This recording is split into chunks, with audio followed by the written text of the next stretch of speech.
Jarir बिन अब्दुल्लाह से सुना, जिस दिन मगीरा बिन शोबा हाकिम कुफा का इंतकाल हुआ तो वो खुतबा के लिए खड़े हुए और अल्लाह की तारीफ और खूबी बयान की और कहा, तुमको अकेले अल्लाह का डर रखना चाहिए, इसका कोई शरीक नहीं, और तहम्मुल और इत्मीनान से रहना चाहिए इस वक्त तक कि कोई दूसरा हाकिम तुम्हारे ऊपर आए, और वो अभी आने वाला है।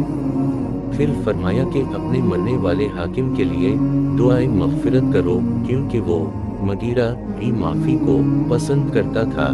फिर कहा कि इसके बाद तुमको मालूम होना चाहिए कि मैं एक दफ़ा हज़रत सल्लल्लाहु अलैहि वसल्लम के पास आया और मैंने अर्ज़ किया कि मैं आपसे इस्लाम पर बैत करता हूँ। आप सल्लल्लाहु अलैहि वसल्लम ने मुझसे हर मुसलमान की खैरखाही के लिए शर्त की, बस मैंने इस शर्त पर आपसे बैत कर ली, बस इस मस्जिद के रब की कसम कि मैं तुम्हारा खैर हुआ हूँ। फिर इस्तग़फ़ार किया और मिंबर से उतर आए।